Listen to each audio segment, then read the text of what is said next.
And we're going to have Janet Connor with us tonight to discuss that. She is a vibrant speaker, author, and teacher who actually became a catalyst for her own deep soul change after a series of personal traumas.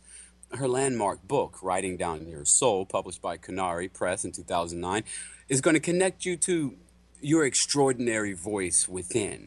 And it's consistently the #1 book in the journal writing category on Amazon.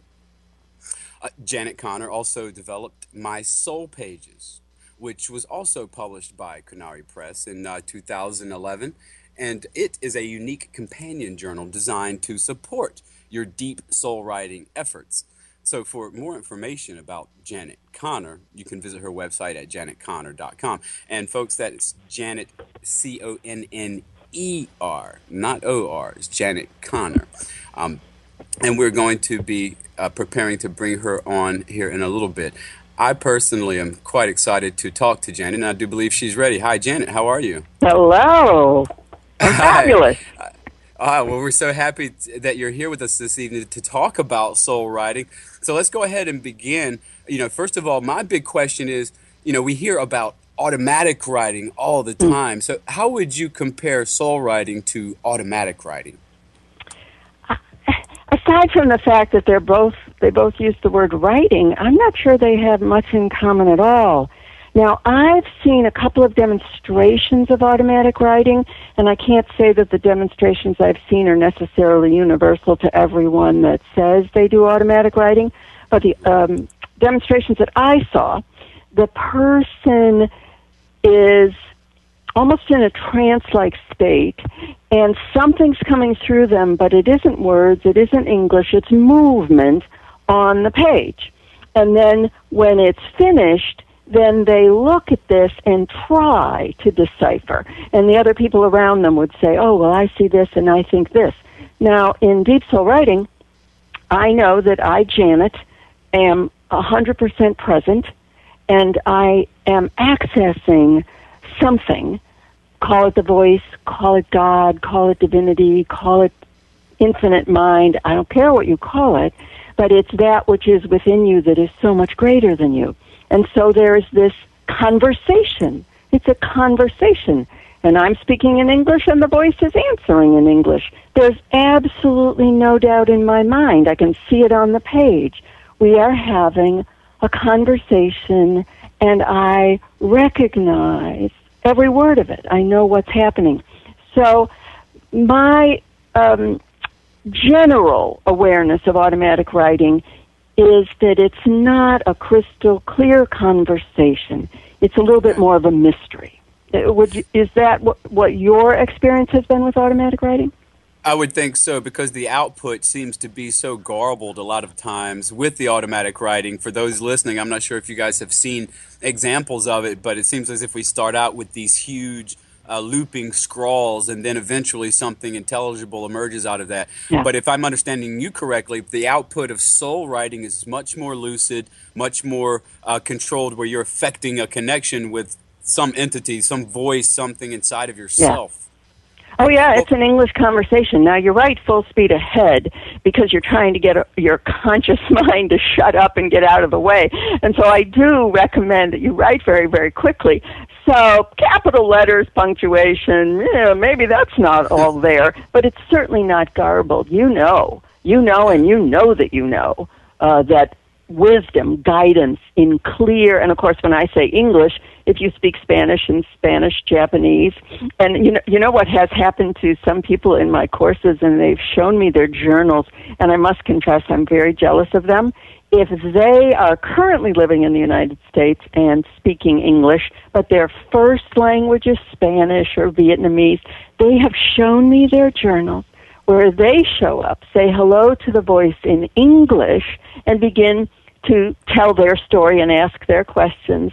And sometimes, at some point, the language shifts to their native language, and they know that they know that that's the voice.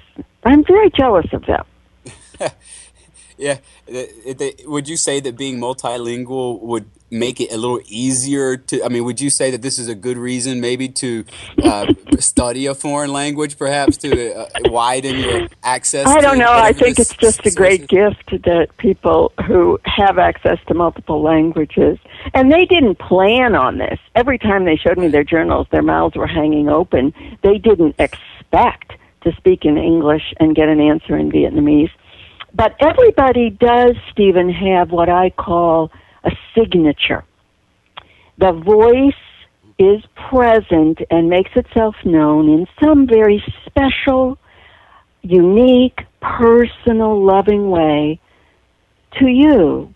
And so my signature might be different than yours, might be different than Maureen's, might be different than Carlos's. Everybody has this, because it's a relationship. And just like a human relationship, you have your little ways of winking at one another, you have little love names, love taps, different ways of just being fully present to one another that only you, there's special little things between the two of you. Well, this is the ultimate love relationship. And sure enough, you begin, not right away, not the first time you pick up a pen perhaps, but over time this relationship gets deeper and deeper and more trustworthy and so loving and so intimate. And you begin to notice, recognize, this is the presence of my voice. For some people, it's physical. They feel a tingling in their hand, a warmth in their chest, a movement in their arm. They feel something. For a lot of people, it's something they can see on the page, a little shift in the handwriting perhaps, from small to big, from slanting to the left to slanting to the right.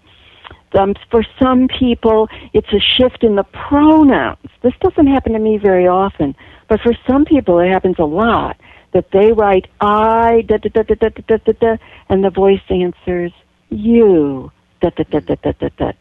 That's very, very precious.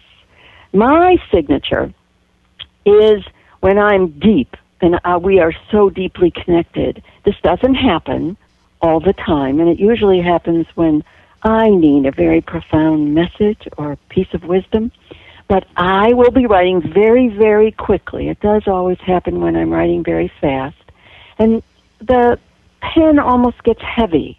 And it feels like even if I wanted to, I couldn't lift it off the page. I'm sure if I really wanted to break this, I could, but I don't want to because I know how holy an experience this is. And so the pen doesn't lift off the page at all between words. And it almost feels like the pen has an energy of its own. There is absolutely, call it a psychic presence, call it a divine presence, there's an energy in that pen. And it begins to almost, I would say, write on its own.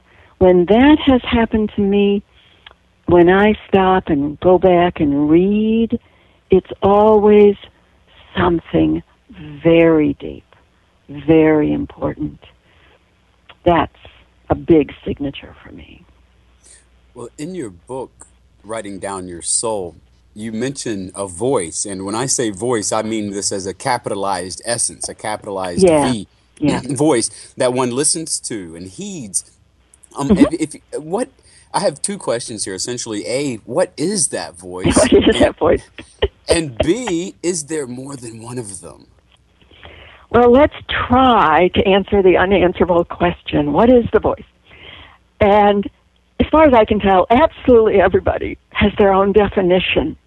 My editor, when she first got this book to edit, and I didn't even know that my publisher had sent it off to this professional editor, but she told me about it afterwards. And she said, you know, I used to write this way, and I had stopped. And so here I am editing your book, and so I felt called to put it back into practice. And the minute she picked up the pen, boom, you know, she was really deep back in that conversation. And for her, the voice is a committee. And she writes, Dear Committee. And she edited my book with Dear Committee. And I call the voice DG, because I used to write out Dear God when I first started doing this. And I write so fast that it kind of quickly became DG. And so she was upset with this chapter in the book called Who or What is Listening. And she said, "You're not making this clear. I need to know, who is the voice? Is it God? Is it an angel? Is it an emissary?" And so for her, I wrote this final 2 paragraphs, which I'd like to read to you because I can't answer the question. So here's what I wrote, and it made her happy, so maybe it'll make you happy, Stephen. Who is the voice? Is the voice some form of divine being or consciousness? Is it an angel, guardian, or guide? Is it some sort of divine spokesperson? Or is it a higher form of yourself talking back to you from a future, more advanced state? The answer is yes. The voice is all of that and more. I don't mean to be glib. The voice, you see, is a paradox. It is the largest consciousness, yet it squeezes itself through the tiniest tip of your pen. It's the massive noise of creation, yet you hear it as the faintest sound deep within your soul. It is cosmically profound, yet it speaks with you about very ordinary things. Does that paradox frustrate you? Don't worry. The voice will reveal itself to you over time. Your understanding will evolve, and your trust and intimacy will grow. In the end, the voice is who you believe it to be, where you perceive it to be, what you know it to be. Be at peace with that, and enjoy the conversation. Beautiful. That's amazing. I wouldn't expect such a difficult question to be very easily answered in one radio program. After all, if that were possible, I think we would be hunted down by all sorts of philosophers. But it seems to me as if one cultivates a relationship with this voice, as if one doesn't just waltz in, pick up the pen, and on day one say, "Oh, well, hello, powerful entity that's living deep inside of me." You know, now all of a sudden we're best buddies. So one has to make an effort to cultivate a relationship with this entity, if I'm understanding. That's the key word, I think, Stephen. It's a relationship. It's not a trick, and it's a lifelong relationship. This isn't a spiritual practice that you would say, "Oh, okay, let's give that a shot," and maybe after a month or a couple of months, you go, "Yeah, okay, that was fun. Next." It's an intimate, you could almost say it's a form of prayer. This is a connection with that which is always with you, the soul at the very, very deepest level. And so, of course, it develops over time. Now, I've been writing this way since April 23rd, 1997. And I've written, I can't say every single day, but probably 90% of the days since then. I have hundreds and hundreds of journals. I'm not ready to throw any of them out, so I had to build shelves in my great big office closet in order to hold them on all, because they're treasures to me. And I am still surprised. Yeah. I could pick up a pen tomorrow morning. I typically write after I've done a little bit of my opening spiritual practice, so usually it's around 11 a.m. And every conversation is different. Sometimes it could just be, "Hello, and I love you, and I know you're going to help me today with such and such and such and such." And sometimes it's a real pouring out of whatever's going on in my life and really asking for some guidance. It's a relationship. Just like you don't have a serious relationship with your sweetheart every day. Sometimes it's just a light little kiss on the cheek, and it's very sweet. But I am surprised after this many years that the voice still surprises me. The intimacy still surprises me. The wonder of it still surprises me. So I think, right up till the day I die, I think I'll be engaging in this even when I can't pick up a pen, because one of the really fun things, you at Psychic Access totally understand this. You have this connection, this communion, off the page as well. It's not just in the 5, 10, 15, 20 minutes that I'm writing. This voice is with me all the time, even when I'm sleeping. Right. That's very interesting, Janet. I got to say, I think at first, when you first articulated this method and theory to me, I dare say I was a bit confused because I saw it in a theurgic, i.e., a magical type of a function. Hmm. Okay, I'll do this in order to manipulate my reality. I'll do this in order to Yeah. extract a certain type of result. And you set me straight on that in the essence that, the main point of this is Yeah. formalizing this relationship with the voice Yeah. inside of me. However, I, I do think that once we make an effort to do that and to reach out to that authentic part of our true selves, this voice, Hmm. whatever this mysterious entity is, I mean, wouldn't you say it's really impossible for our external reality not to be affected somehow by that Well, that's the relationship? paradox, is that you're not picking up a pen with the intention of getting something. You're picking up a pen with the intention, and that is step one in the 7 steps to get into Theta. Set your intention. And the intention is simply to go deep. The intention is to access the divine within by whatever name or nature you perceive it. That's your intention, not, how can I turn the universe into my ATM machine? And yet, and yet, and yet, as I discovered, you know how I discovered this? I was going through an extraordinarily traumatic divorce. And I was sitting alone in my living room sobbing, I think for about 3 or 4 months, with the blinds shut, because I truly thought I might be the victim of a drive-by shooting. I was utterly useless, couldn't function, couldn't move, couldn't say a prayer.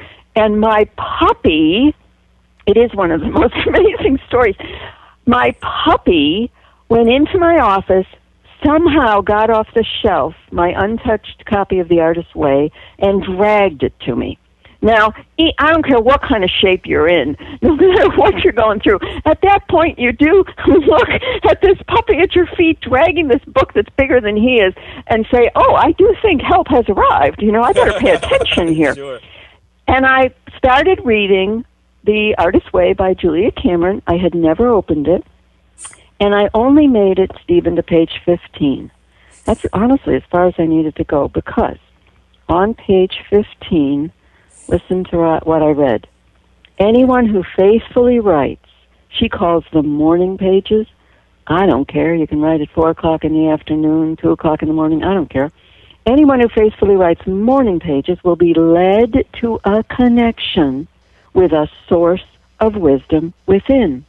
When I am stuck with a painful situation or problem that I don't think I know how to handle, I mean, isn't that the perfect description of someone sitting in the living room with the blinds shut? Sure. I will go to the pages and ask for guidance. That's the entire message the universe needed to get to me. I hope Julia Cameron's not listening, because I have to confess I stopped reading at that point. I've never finished The Artist's Way, because what I needed, what my soul needed in that moment was delivered, done, finished. And I ran into my office, because, you know, if I had an untouched copy of The Artist's Way, I had an untouched journal, right? Duh. And I picked up a pen, and because they had no instructions, I had never read a book on journaling, I didn't finish The Artist's Way, I didn't know what to do, so I would say now, followed my soul's directions, my internal intuition, my knowing, even though I didn't know that I knew. And I wrote, Dear God, comma, across the top of a page. And I swear, even in that state, I sensed, when that comma hit the page, I sensed something, someone, somewhere, making itself known, and almost saying, almost as if I could hear it, saying, yes, dear? Yes? Is there anything you'd like to tell me? And that began what is now a multi-decade-long conversation. I got to tell you, for those who go out to read Writing Down Your Soul, Janet Connor was a person whose, I mean, things were literally unraveling, if I Yeah. dare say. That's one thing that impressed me about the act of soul writing is that it seemed as if it were the lifeline that you Yeah. sort of in desperation just latched onto, and it saved you in a lot of ways. I found that to be remarkable. Well, let me just okay, naturally when you confront somebody with something healthy, something that's good for them, it's natural that we come up with all sorts of excuses not to do it, right? Yeah. So here's my excuse. Well, Janet, I can't spell my way out of a wet paper bag. I don't know the difference between a subject and a verb and a Hmm. direct object. I don't have any literary ability. Is there another method for me? Can I just, for example, journal or speak or do my soul writing? Can I connect with this powerful Yeah. entity through talking into a voice recorder or through some other way? Because I don't feel as if I have any literary ability. Or what would you say to me if I Well, complain like number that? one is, although we're using the verb writing, this has absolutely nothing to do with your sophomore high school nasty English teacher, Good, right? This good. is, the pen is simply a vehicle. It's simply a tool to open this channel just a hair below conscious mind. And it is a miraculous, miraculous tool. There are all kinds of neurological things happen when we're writing. For example, visualize yourself with a journal in your lap, and your pen is going back and forth, back and forth, back and forth. It's crossing the midline, the sushumna, in your body. And neurologically, this is one of the most important things you can do. Staying always in your left brain and always in your right brain is not a whole human function. So without you thinking about it, planning anything, you simply are automatically kind of weaving yourself back together. Pennebaker's research, which I quote in Writing Down Your Soul, makes this so crystal clear. So here's once again one of the funny paradoxes about writing at the soul level. Right away, first of all, you're writing very, very fast. And consequently, there's no endings on the words. There's no sentences. They're kind of phrases, just the way you talk to people. If you could tape record yourself, you hardly ever speak a full sentence to anybody. We instead kind of throw out words and phrases and sounds. Well, this is the kind of conversation you're having. So you really think God cares whether or not you know how to spell Massachusetts? It doesn't matter. It's irrelevant. And if you could see my pages, they're an absolute mess. And there's no capitals, there's no punctuation. And, let's say I'm writing about my son. His name is Jerry. I am not going to write capital Jerry with a nice little loop on the Y. I just sort of make this slash, God knows I'm talking about Jerry. I know I'm talking about Jerry. And we're going to move on to the thought, the question, not, is this an English sentence? So it's called writing, but it has absolutely nothing to do with English, grammar, subjects, sentences, punctuation. Doesn't matter. Let that go. I'll tell you a funny story that I hope illustrates that. I was speaking in Austin, Texas, and a woman who loves my work invited me to please come to a workshop group she had that night. I said, sure. And so I'm talking about writing down your soul and reading them things and answering their questions, and the woman sitting next to me in the circle, she leans over and she looks at my journal, and she says, can I say something? I said, sure. She said, that's a mess. And I looked over at her journal, and I realized right away the problem. Her journal was perfect. I mean, perfect. Everything was in a straight line. The margins were perfect. And I know that when you write that way, you're not letting go. You're not writing at the soul level. You're not asking the questions that are bubbling up from your gut. So I said, may I suggest an experiment? And she looked at me and said, yeah, okay. I said, okay.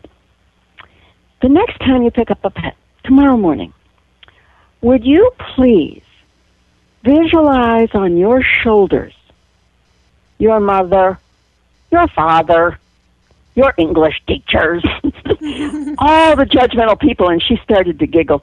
And I said, and I want you to whack them off your shoulder. And I went whoosh and smashed the air over both my shoulders. She was horrified because she's Indian by, not Native American Indian, but Indian, and was raised to achieve. She was a lawyer, and you just must be perfect, and life must be in control. And I looked at the look on her face and thought, I don't think she's going to do it. But, hey, I tried. The next time I saw her a year later, when I came back to Austin, she almost knocked me over. She hugged me so hard, she ran across the room. And I had forgotten. And she said, "Oh, my God, I have to tell you. I have to tell you." And she was still whacking all of those controlling voices inside her head off her shoulder. And her life was utterly transformed in that year. That's so, amazing. Stephen, whack all those judgmental voices and any thoughts that you have that this is about writing a proper English sentence, just whack any of those judgmental people in your life off your shoulders. It seems to me as if the whole point here is to sort of write unthinkingly as quickly as you can, even you resorting to shorthand or abbreviations if you have to. I see. Because once we observe what we're writing and start making value judgments on it, then maybe we're stepping outside the boundaries of the exercise. Well, and that's why we write quickly. It is a trick. It's a trick. But it's a trick that leaves your conscious mind, which is nothing but a cacophony of judgmental voices. Your mother's in there, your father's in there, every teacher you have ever had, every minister, every professor, every ex-lover, all those people that told you you'll never make it. You think they're, just because they're not in your house anymore, they're not inside of you. All that judgment is alive because those are neural pathways in your brain. We can joke about it, but if you were repeatedly told, let's say starting at the age of 2 by your grandmother, you're not very handsome, or you're not the smartest child in this family, or life is hard, or anything, or gosh, you're going to do something about losing a little weight there, honey? And we repeat those things, and we repeat them, and we repeat them, and we repeat them. And those become literally carved edges in your brain. Those neural pathways aren't just an idea. They're ridges. They're real. And that's not Janet's knowing. I don't have degrees in brain science, but I have read about, researched, and pursued in order to understand why writing down your soul is so transformational. And this is what I've learned, is that when we repeat a fear experience and a fear thought and a fear judgment, a negative judgment, we're literally wiring over and over again that thought, and it literally builds these neural pathways in your brain. I got to tell you, Janet, it seems to me as if one of the values of deep soul writing is that in our quest to contact that true, loving source within us, that voice, the true capital V voice, the act of soul writing perhaps makes us confront. The mental picture I get is of a fossil emerging from the ground. It makes us confront this harmful psychological script that we might have. Grandma telling us that we're not the sharpest knife in the drawer, or Dad telling us we need to hop our rear ends up on the treadmill to drop a couple of pounds. It seems as if the deep soul writing helps us to confront those really harmful scripts and voices in order to silence them, so that we can progress beyond them and really interface and commune with the capital V voice inside of us, that is God or the source or the creator of all, or whatever you want to conceive of it. What do you think about this idea of the soul writing helping us to confront, for lack of a better word, these demons or these harmful psychological beliefs and self-defeating ideas that we have about ourselves? What it does, and you're sort of naturally stepping into the 4 steps of writing down your soul. The first one, which actually we've been talking about, is show up. You got to show up. It's a relationship. Pick up a pen, say your prayers, say hello, set your intention, start the conversation going. But the second step is open up. And that's what you're talking about now. So you show up as you are in that moment. And so if you are concerned about something, you show up concerned. If you're frightened, you show up frightened. If you're ecstatic about something, you show up and you open up and you tell that story. And so whatever it is that starts to bubble up You don't try to edit it. You don't try to push it down. You don't try to cover it over with some positive affirmation. I am prosperous. When you're scared to death about how you're going to make the mortgage payment this month. And I discovered this by accident during the divorce because I was showing up and opening up every day on the page with the next thing that I was terrified about. And I guess because you understand, I didn't even know what I was doing. I just knew that I could pick up a pen every day, say, good morning, DG, and start a conversation talking about what was going on in my life and my son's life. And I noticed that as I got finished venting, so okay, fine, I will vent for 20 minutes. And then when I got tired of venting, I would ask a question. And that's when the wisdom, that's what triggers the voice. You open up and tell your story in all honesty, all your emotions, all your feelings, all your fears. You're not going to pretend to be any more put together than you really are. You show up and open up in a very real way, but then ask a question. The subtitle of the book is How to Activate and Listen to the Extraordinary Voice Within. Well, you know how you activate it? Questions. Questions are magic. One of the first things you asked me at the beginning is, that you thought this was magical. You want magic? There you go. You show up, open up, and start asking not puny questions, but big questions. And the voice will not hide from you. The voice absolutely will show up. And because you're writing really fast, and that editor, all those critical voices, all those editors are kind of going, wait, come back. They don't have a chance to get in because you're writing so fast.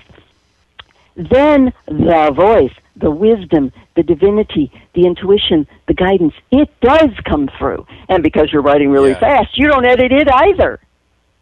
I'll give you I tell you, go ahead.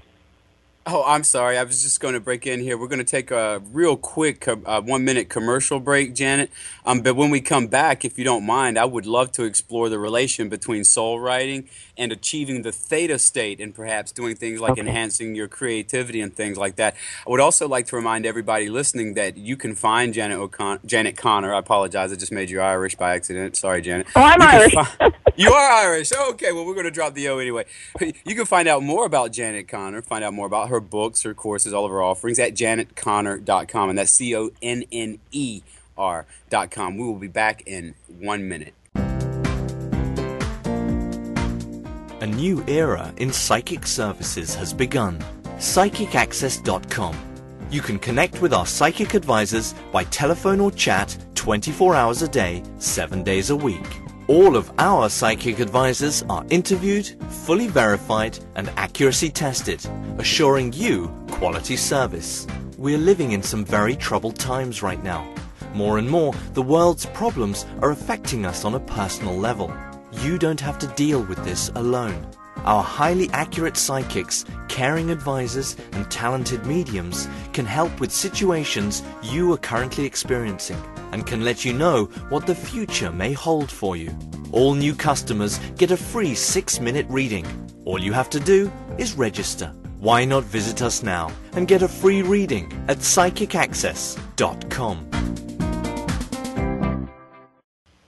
Welcome back to the Psychic Viewpoint. You're listening to Janet Connor discussing her deep soul writing. And right before we went to break, Janet, you were actually sharing with us a personal example of how to use deep soul writing in response and to answer questions, which is a very, very interesting method. Would you mind maybe expanding more on that concept? Well, I just want to give you an example because, when we talk about, it's nothing like a story. Here is an actual example. So see if this doesn't kind of tie all of these loose ends together. I was teaching Writing Down Your Soul, as I do once a year, my live annual telecourse in January and February. It's available as a recorded version, but I teach it live at the beginning of every year. And there was a woman in Minneapolis in the course, and she calls the voice Dear Universe. And she began to get very angry with herself because she said, here I am again. You know, I've purchased a course, I've spent the money, I bought the book, and I'm not writing every day. I'm not engaging in the practice. And I do this to myself all the time. Now, so she picked up a pen and she said, Dear Universe. And she started venting and bitching and complaining and moaning and finally asked, what is wrong with me? Why do I do this? Why? And she's writing very, very fast. So she couldn't edit. And then she read to us verbatim what the voice said. Listen to this. Grant yourself an amnesty. Apply a peace treaty to your heart. You are no longer your own enemy. That is the voice. That is the voice responding to a question burning up from the soul. And can't you tell, Stephen, listening to that? Oh, I mean, if I said that to you, if I showed that to you, wouldn't you know that is the voice? Yeah, it's sort of like, when you can recognize the right crystal by flicking it with your fingernail. You know, it has a signature ring to it. I would imagine you can recognize the utterances of the voice because they allow you a wisdom that you yourself might not be able to have. And, you recognize it as being foreign. Exactly. You know, and you know that you didn't say that. That didn't come from you. It's bigger than you. It's wiser than you. But it's also a perfect illustration of this other aspect of the voice. Yes, it's always exactly what you need in that moment. That is exactly the comfort she needed in that moment. But it's utterly universal at the same time. Is there anyone that doesn't need that message and isn't comforted by that message? Grant yourself an amnesty. Apply a peace treaty to your heart. You are no longer your own enemy. So it's utterly tiny and personal and in the moment while being the size of the universe. I'll tell you what it reminds me of, Janet, just I guess sort of my own impressions as a newcomer, but it really reminds me of the old medieval alchemical processes where one burns off and burns away all of the dross and corrupting materials until all that's left is the pure metal. Here by soul writing, we're burning away all of the dross, all of the negative and unhelpful voices and mental processes until what we're left, we've isolated the pure metal, the wisdom of the source. It's very interesting. It's a beautiful metaphor. And then what you discover in alchemy and you discover in writing down your soul is that voice is with you all the time. It's with you in the shower. I joke that the shower is the phone booth to God. I don't think I could take a shower without getting a download. So it's still the voice, but it's not on paper. And I am awakened always in the middle of the night between 3 and 4 when the Earth's Schumann waves are, oh, thanks a lot, voice. Could I please sleep through the night? The answer is no. I'm always awakened and given beautiful messages in the middle of the night. If I go for a walk, I'll hear something. I could just be walking around my house and hear something. And the car. Now, not if you're trying to carry on a conversation with another person in the car, but if you're alone in the car, I'll speak my half out loud, and then I'll speak the voice's response out loud, and nobody thinks you're crazy anymore. They just think you're on a cell phone. And so I can have this conversation in the car. I've gotten phenomenal information in the car. The voice is absolutely always with us. Now, this is because we're coming, unfortunately, close to the end of our time here, and I did want to explore what soul writing can do for one in terms of helping a person to achieve a theta state. And I'm interested, because I swear for all the world, you mentioned some very interesting nomenclature there. You said you would receive a download, for example, and it seems to me almost as if you've been doing this for a while, that now you can communicate with this source almost without having the pen in hand. So how does all of this stuff relate to achieving a theta state? What is the theta state? And I'm very curious about the theta state.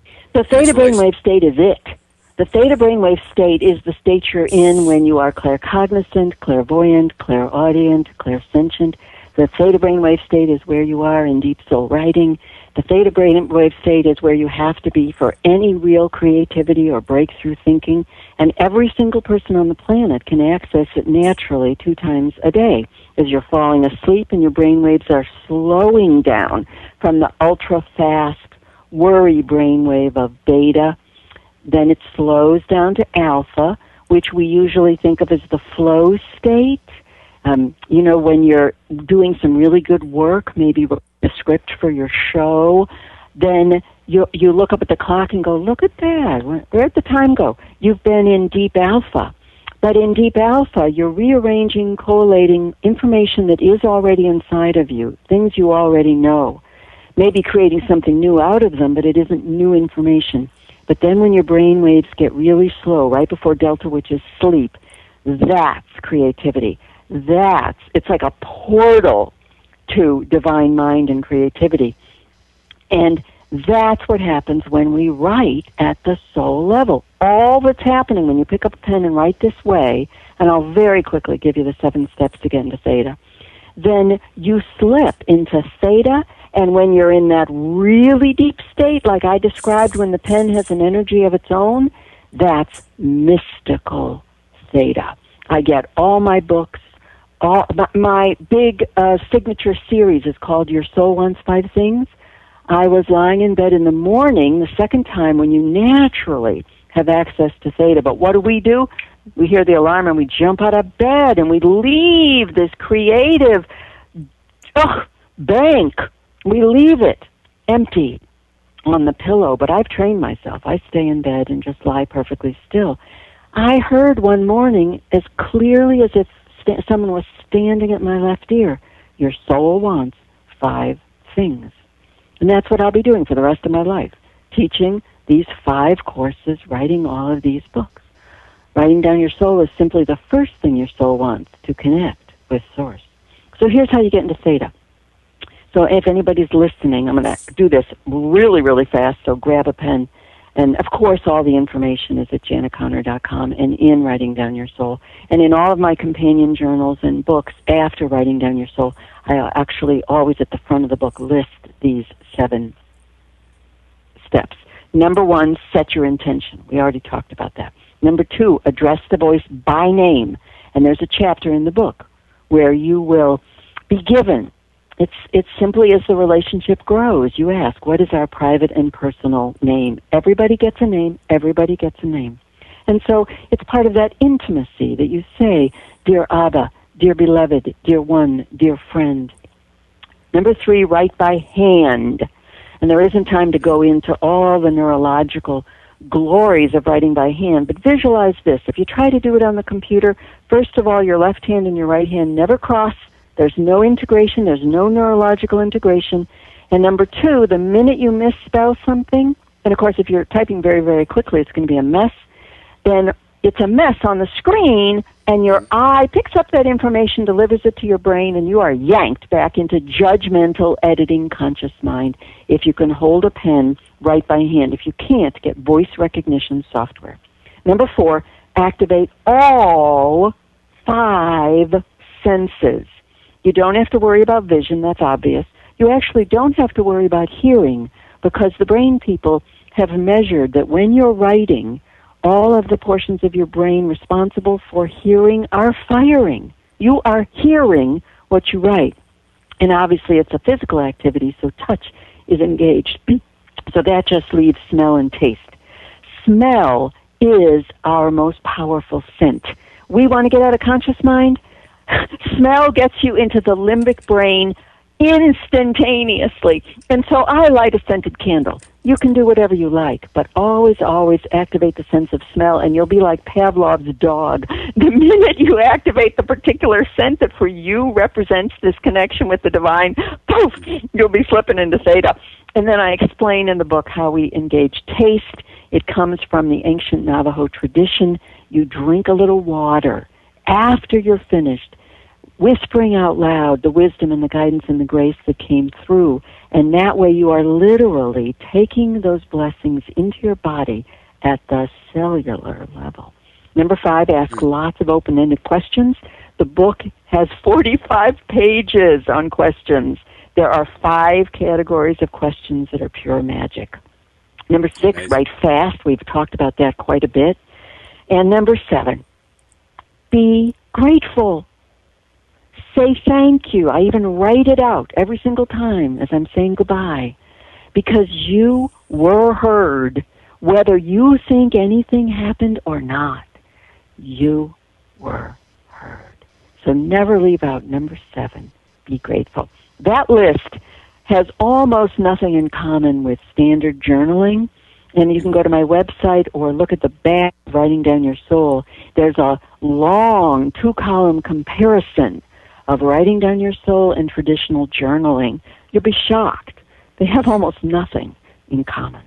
I've got to admit, point number 3 I thought was very, very important. The actual act of writing longhand, using a pen, because this is what surprised me, Janet, the notion that our hand crossing the midline of our body, that this integrates our brain, our left side and the right side of our brains. I found that to be very, very pleasantly shocking. And it seems to me as if a lot of these points have to do with letting your voice know, or your deeper self, or even letting yourself know that, hey, the time, now is the time I'm going to try to connect with this spirit or entity or whatever it is. It seems that like they're cueing mechanisms, like you said, Pavlov's dog situation, where you're ringing the bell, you're letting yourself know that it's not time for this, that, or the other. It's time to connect to the source. Yeah. And writing by hand, I highly recommend. Even people that don't want to write, don't like writing, try it. Pick up a pen, say hello to the beloved, just say, dear beloved, dear one, dear friend, and just begin to pour your heart out, tell your story, be present, ask a few questions, and find out for yourself. Now, your book is extraordinarily interesting, Writing Down Your Soul, and you say that you have some other book projects on the table here, or I know that you do courses. How else can I find you? What other pies? Well, everything is at janetconnor.com, and I do teach live all 5 courses in Your Soul Wants 5 Things. The second book that came out a year ago is The Lotus and the Lily. And that's about how to create life, because your soul doesn't want life to push you around. You want to use all your soul talents and create a truly beautiful and abundant life. But it's 180 degrees different from anything you've read in the prosperity law of attraction books. This is going back to the original teachings of the 2 great masters, Buddha and Jesus. Neither of them taught the law of attraction. They both said, it doesn't matter what you want. It's about creating fertile conditions. And so I teach that course live at the end of every year. We're starting on November 17th. So if anybody wants to go to janetconnor.com and subscribe, they'll always know about all the courses. And for Writing Down Your Soul, it is available right now for the month of October as a recording for just $99. And they can find that on janetconnor.com. And then my next book, Stephen, it doesn't come out till next spring, but it's the third thing your soul wants is to commit to values. And the book is called Soul Vows, Gathering the Presence of the Divine in you, through you, and as you. Oh, I can't wait. I cannot wait. I thoroughly enjoyed Writing Down Your Soul. It's really not only very practical and useful, but also a moving story in its own right. And in it, you mentioned the concept of neural pathways and how we establish habits very subtly, harmful patterns of thinking that might sneak up on us before we're even aware of them. How can this type of soul writing, is it possible to perhaps rewire some of these pathways, or at least begin the work of rewiring these pathways and undoing some of these bad habits? That's my understanding from the brain scientists, is that although the old neural pathways are there, the brain is plastic. That's the language they always use. And because it's plastic, when you start rewiring, repeating positive, new thoughts, new understandings, take the guidance of the voice and begin to live it, then lo and behold, you are actually building new neural pathways. And the science says that it takes 30 days of repetition to build a new neural pathway. So let's say you decided to meditate. If you do it here and there and here and there, you're not building a new neural pathway. But if you committed to show up every day for 30 days and meditate, you would be building a new practice and literally a new neural pathway in your brain. And that's why I created the 30-day guide to writing down your soul. And so it breaks the book into 30 little segments and gives you 30 little prompts, because if you do it every day for 30 days, you will have built, literally, a new neural pathway in your brain. Now, I've heard from the brain people that it takes 30 days to build a new neural pathway, but it does take 40 to really integrate it. So I didn't know that when I created the 30-day guide, so it's a 30-day guide. But I encourage people, don't stop now. And, of course, why would you stop? Because at that point you have this delicious conversation going. Nobody stops. Everybody says, oh, my God, this is so much fun. They look forward to picking up a pen and having a conversation with their beloved. But it does apparently take 40 days to really integrate something new into your life.